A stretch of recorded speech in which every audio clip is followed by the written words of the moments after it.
do you think there is a greater burden today on not just directors, but more specifically independent directors to be out there?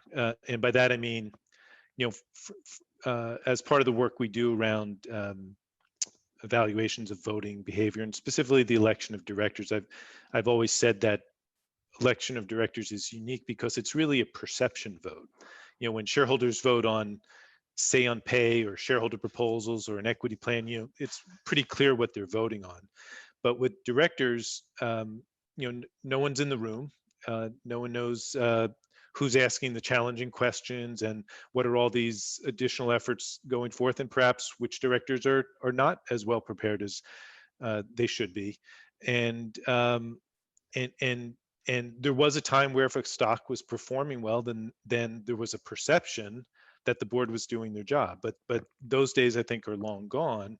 And to your comment around the leadership, but I think it perhaps also applies more broadly to individual directors around how do they shape the perception, either through engagements with shareholders, through disclosure in the proxy, other means, to demonstrate to shareholders that the independent directors are really fulfilling their duties and representing shareholders the way they ought to be. Well, okay, so you mentioned the disclosure in the proxy. So I think the leading practice for companies is to say a lot more now about the directors. You don't have to look very far back to find proxy statements where literally all they said about the directors was their age and their occupation, and Right. and any other public company directorships, end of story.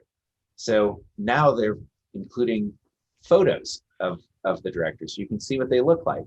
They're including a biographical description that is more expansive and a statement as to why the person makes sense, to be on the board of directors. What do they bring to it?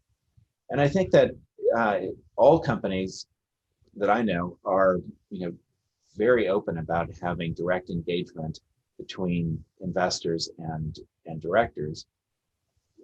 It poses a practical problem.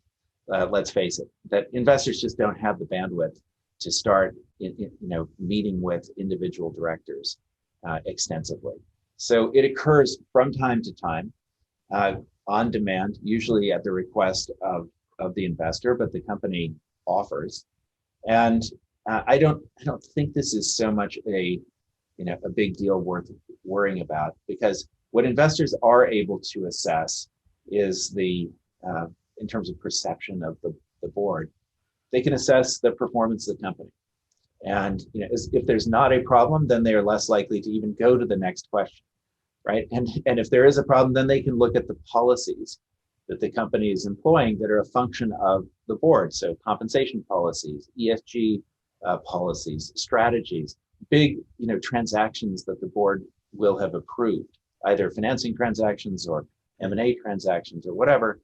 And then they can address personal issues. So tenure, age, the overboarding issues that we've spoken about, conflicts of interest, or maybe even perceived conflicts of interest, where the CEO might appear to be too cozy with the director, or directors might appear to have relationships with each other that might taint their independence. So they can look at all of those kinds of things and then reach a conclusion about the perspectives, the diversity, the experience, and the decisions that the board has reached in order to form their perception about the board as a whole. It's pretty hard to form perceptions about individual directors without actually meeting with them, or without developing an opinion based on something they've done outside of that particular board.